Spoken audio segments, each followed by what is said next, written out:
ये Kejriwal phobia bill है। केजरीवाल से इनको डर लगता है। रात के सपने में इनको केजरीवाल आते हैं। चुनाव हारने की गाथा बता रहे थे। गृह मंत्री जी बहुत ध्यान से सुनिएगा।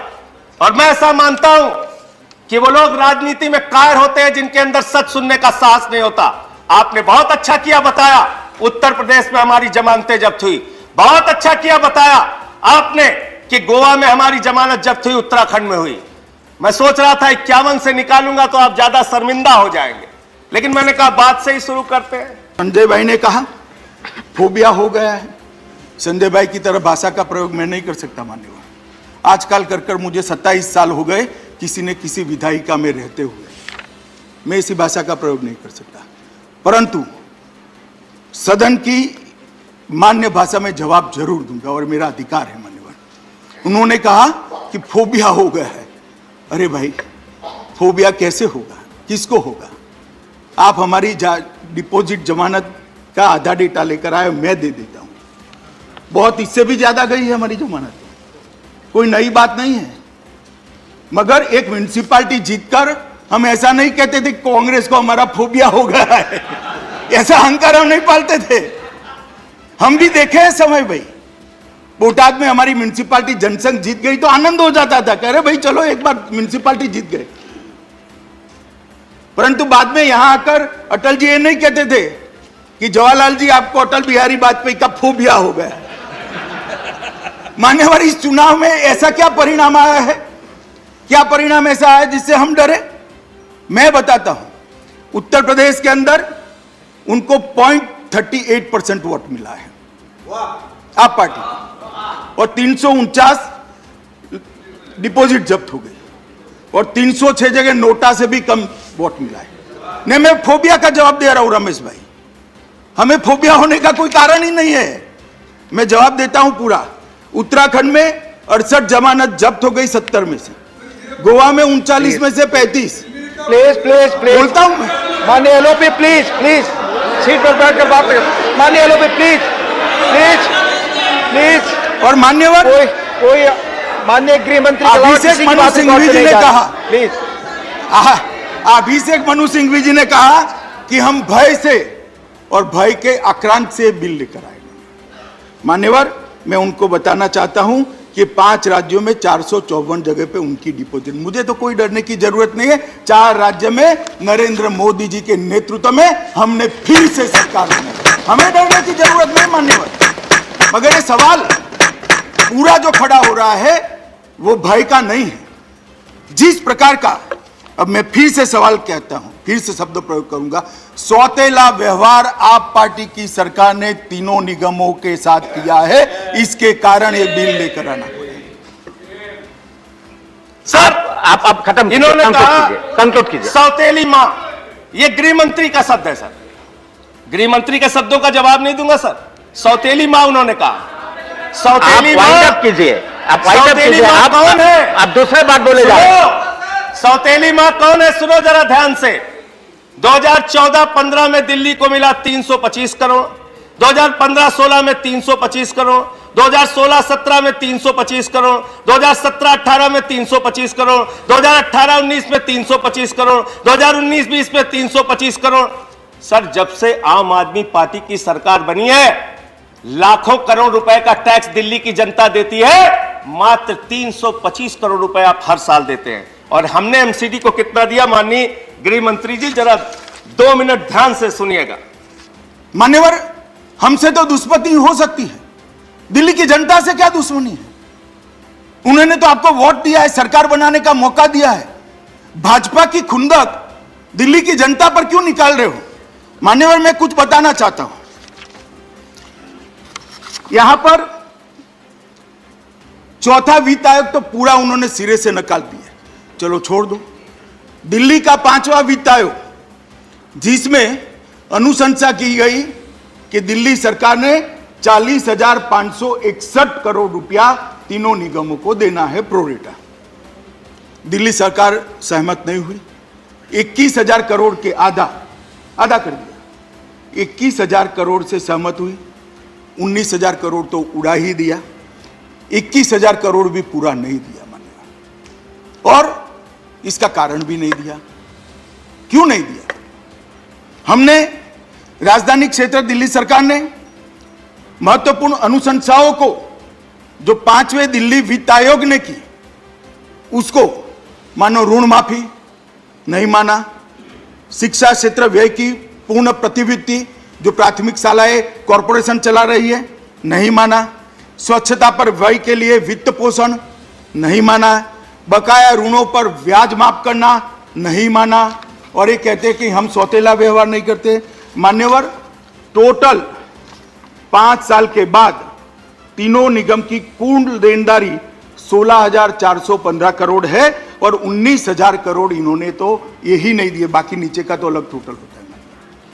ये 19,000 करोड़ देते तो आज तीनों कॉरपोरेशन प्रॉफिट में होते और 3,000 करोड़ रुपया और नगर निगमों को सुविधाओं के लिए प्राप्त होता। इसको मैं सौतेला व्यवहार ना कहूं तो क्या कहूं? मान्यवर, ये सौतेला व्यवहार ही है। वो इसलिए किया जाता है कि नगर निगम का चुनाव आ रहा है, जनता त्राहिमाम हो जाए और आप पार्टी को वोट दे। संजय भाई, ऐसे स्वप्न कभी पूरे नहीं होंगे। जनता सब जानती है, जब ये एकीकरण हो जाए, डिलिमिटेशन हो जाए, आ जाइएगा चुनाव के मैदान में, कर लगेंगे 2-2 हाथ, कोई नहीं डरता जी, कोई फोबिया नहीं, जरा भी नहीं डरते। मान्यवर, जिस प्रकार से हमने तीनों निगमों ने व्यवसायिक कर को बढ़ाने के लिए 2020 में प्रस्ताव भेजा, जवाब ही नहीं। वो सहायता तो देते नहीं है, कर बढ़ाने नहीं देते। तीनों निगमों द्वारा एक बार की पार्किंग प्रभारों को बढ़ाने के लिए प्रस्ताव भेजा, कोई जवाब नहीं है, परमिशन नहीं देते हैं। जो कह रहे हैं ना, क्यों दखल कर रहे हो, मैं कारण दे रहा हूं। एनडीएमसी ने स्थानांतर शुल्क के संशोधन के लिए प्रस्ताव हुआ, कोई जवाब नहीं है।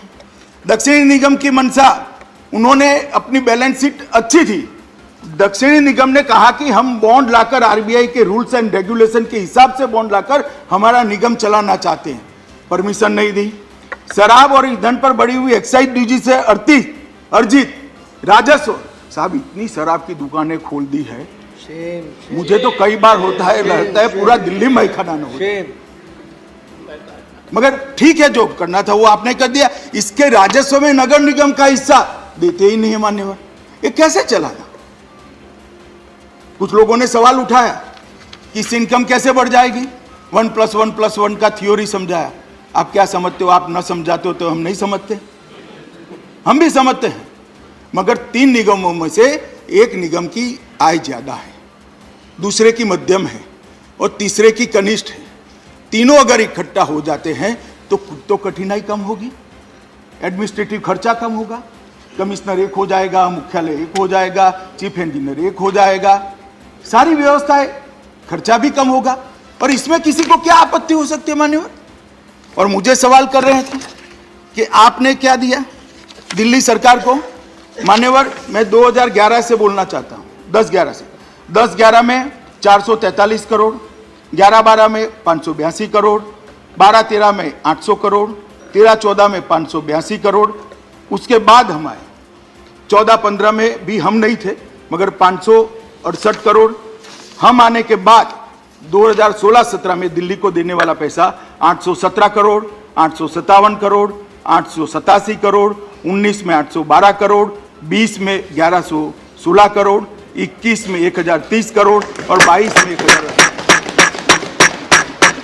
मान्यवर, इसमें भी अर्ध सत्य है। एक तो हमने एक पैसा भी कम नहीं किया है, डबल किया है, जो पहले से कांग्रेस सरकार से चला आता है। मैं नहीं कहता कांग्रेस सरकार कम दे रही थी, मगर जो दिया जाता था उसमें हमने एक आने की भी कटौती नहीं की है। मान्यवर, मैं फ्लोर पर बोल रहा हूं और जिम्मेदारी के साथ बोल रहा हूं।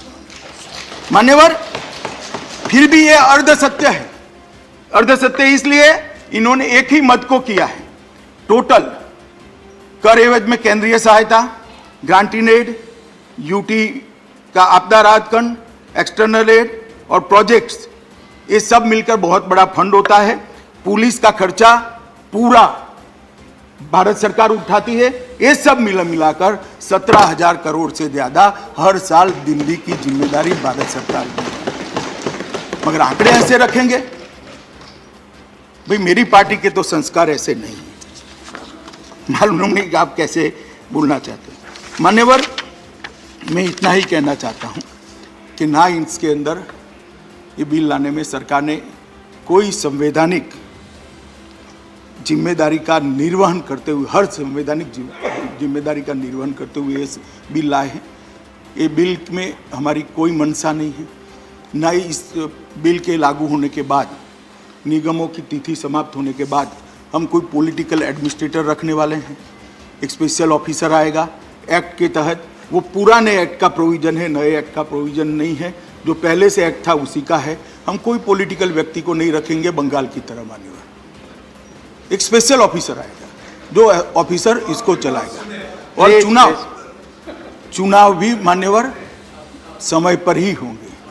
चुनाव के समय से हमें ना अभी डरने की जरूरत है, ना 6 महीने के बाद डरने की जरूरत है। मगर 6 महीने के बाद जिन लोगों को डर लग रहा है उनको चुनाव का हवा लग रहा है। मान्यवर, हम तो हर जगह ऑल इंडिया पार्टी है, हम हर जगह हर महीना कोई ना कोई स्थानीय इकाई का चुनाव होता है। और हमारी देश में बहुत सारी सरकारें हैं, बहुत सारी जगह पे अलग पार्टी की म्युनिसिपल कॉरपोरेशन है। कभी हमने दोहरा व्यवहार नहीं किया।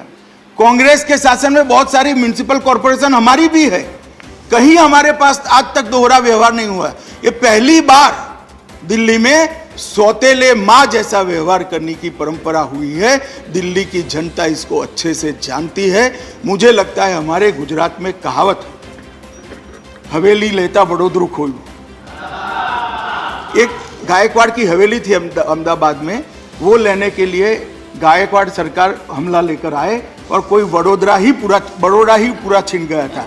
अगर आप इस तरह से सत्य जो नहीं है वो बताते रहेंगे, असत्य बात सदन के अंदर करते रहेंगे, तो मान्यवर एमसीडी लेते लेते दिल्ली सरकार शायद आपकी न चली जाए, इसकी जरा चिंता करना।